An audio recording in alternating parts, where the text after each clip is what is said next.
Welcome to your English class. আজ আমরা class 7-এর lesson 11 the axe by R K Narayan গল্পটা পড়ব। এই গল্পের লেখক পরিচিতি সম্পর্কে প্রথমে একটু জেনে নিতে হবে কি লেখা আছে। তার আগে বলে রাখি, ইউনিট 2-এর যে ভিডিও আছে Bengali meaning line by line, সেটা তোমরা ডেসক্রিপশানে লিঙ্ক পেয়ে যাবে, দেখে নিতে পারো। আর ভিডিও ভালো লাগলে লাইক, কমেন্ট, সাবস্ক্রাইব করবে। তাহলে চলো শুরু করি। Risipram Krishnaswamy Narayan was one of the foremost Indian writer in English. তাহলে ঋষিপুরম কৃষ্ণস্বামী নারায়ণ বা ছোটো করে আর কে নারায়ণ হচ্ছেন ইন্ডিয়ান যেসব ইংলিশ ল্যাঙ্গুয়েজের লেখক ছিলেন তাদের মধ্যে অন্যতম একজন। He wrote many short stories and novels. তিনি অনেক ছোটো গল্প এবং উপন্যাস লিখেছেন। Some of his well known books are the man eater of Malgudi, the guide, the sweet vendor and the English teacher. এগুলো হচ্ছে তার কিছু খুব পরিচিত বা বিখ্যাত বইয়ের নাম, তার লেখা বই। হি ওয়াজ অ্যাওয়ার্ডেড পদ্মভূষণ ইন 1964। তিনি 1964 খ্রিস্টাব্দে পদ্মভূষণ পুরস্কার পেয়েছিলেন। The present text is an edited version of his old short story the x. তাহলে তার একটা পুরনো গল্প ছিল, ছোট গল্প, যেখান থেকে এই আমাদের এই টেক্সটটা নেওয়া হয়েছে। একটা এডিটেড ভার্সন। এটা মানে কি, মানে একটা সংক্ষিপ্ত রূপ বলতে পারো।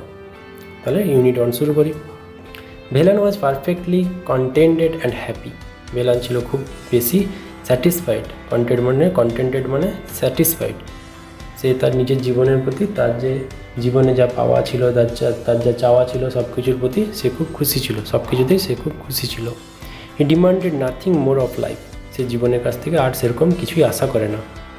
As far as he could see the people in the big house to seem to be equally at peace with life. তার দেখে মনে হয় যে ওই বড় বাড়িতে যারা থাকে তাদেরও একই রকমের সুখ শান্তি আছে জীবনে, তারাও জীবনে খুশি আছে। One saw no reason why this good things should not go on and on for ever.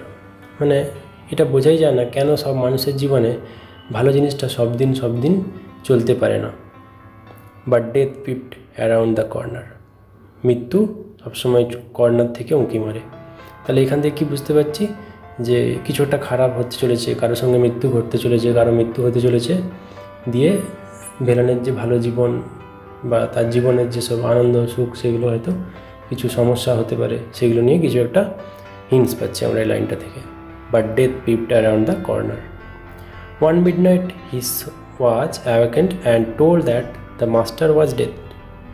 একদিন রাত্রেবেলা তাকে ঘুম থেকে জাগানো হলো, কাকে? ভেলানকে, এবং বলা হলো যে তার মাস্টার যে প্রভু ছিল সে মারা গেছেন। মানে কি, ওই যে বাড়িটাতে ভেলান থাকতো সেই বাড়ির যে প্রভু সে মারা গেছেন।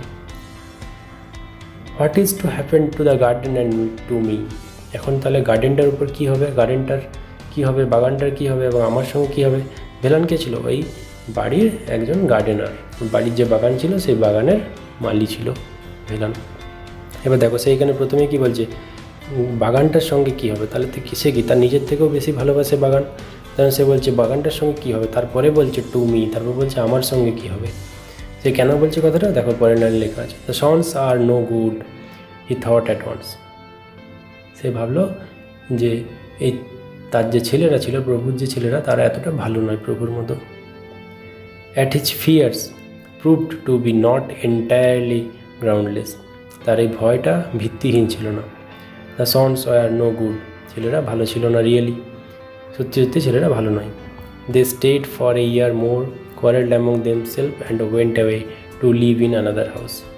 তারা 1 বছরের মতো থাকলো, তারপর তারা ঝগড়াঝাটি করে অন্য ঘরে চলে গেলো থাকার জন্য।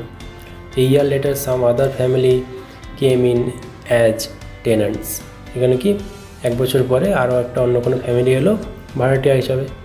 The moments they saw Velan they said old gardener. তারা যখনই ভেলানকে দেখলো তখন জিজ্ঞেস করলো বৃদ্ধ মালি, don't be up to any tricks. কোনো ট্রিক খেলার চেষ্টা করো না। ট্রিক মানে কি, এখানে কোনো ওরা বলতে চাইছে কোনো অকাজ করার চেষ্টা করো না। We know the sort you are. আমরা জানি যে তুমি কীরকম টাইপের লোক।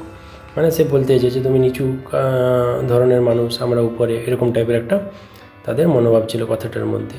We will sack you if you don't behave yourself, যদি তুমি ঠিকঠাকভাবে আচরণ না করো তাহলে আমরা তোমাকে স্যাক করবো, মানে কি বরখাস্ত করবো, ডিসমিসড করবো।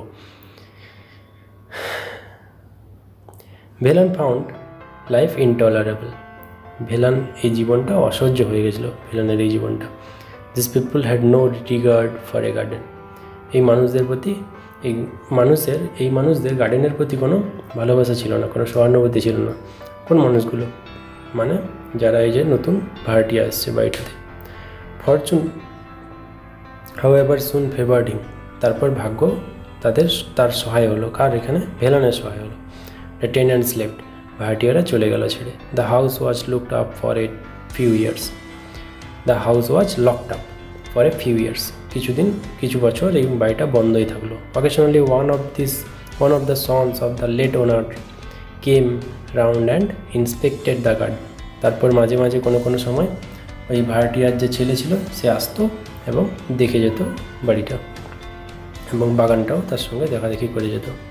গ্র্যাজুয়ালি ইভেন দিস সিজড, তারপর এই আশাটাও বন্ধ হয়ে গেল। সেই ভাড়াটিয়ার তার যে প্রভু ছিল, সেই প্রভুর ছেলে আসতো, সেই আশাটাও বন্ধ হয়ে গেল।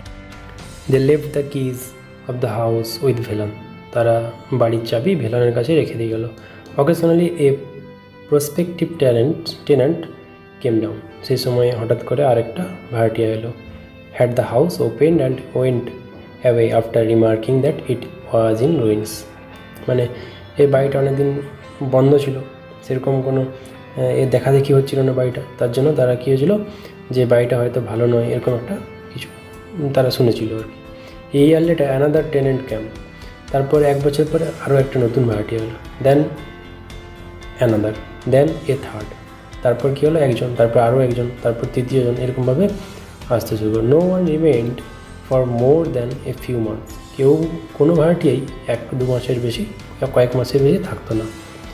And then the house acquired the reputation of being haunted, তারপরে এই বাড়িটা কী হলো, একটা ভুতুড়ে বাড়ির মর্যাদা অর্জন করলো। লোকের মুখে শোনাশুনি হতে লাগলো যে কেউ এখানে থাকছে না, আসছে চলে যাচ্ছে, তারপর তাদের একটা ভুতুড়ি বাড়িতে পরিণত হয়ে গেল মানুষের মনে যে এখানে হয়তো যে প্রভু মারা গেছে তার আত্মা আছে, বা একটা ভুতুড়ে নাম পেয়ে গেল বাড়িটা।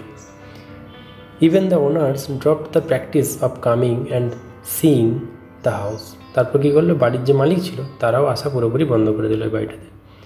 Velan was very nearly the master of the house now, Velan কী হয়েছে এখন প্রায় এই বাড়িটার একটা মাস্টার হয়ে গেছে, মানে মালিক হয়ে গেছে।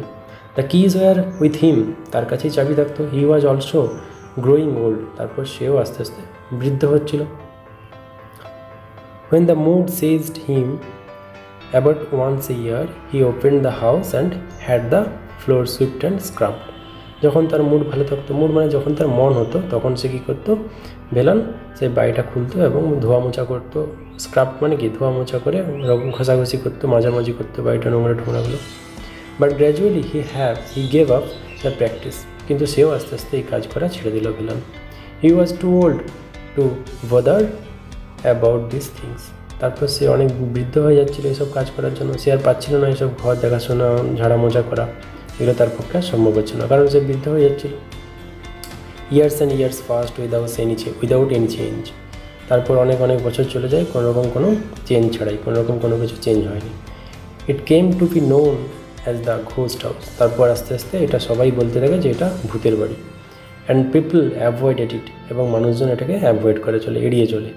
Velan found nothing to গ্রাম্বল about in this state of affairs, কিন্তু ভেলানের এতে কোনোরকম কোনো কিছু, তার কোনো এটাতে প্রতি কোনো কমপ্লেন ছিল না।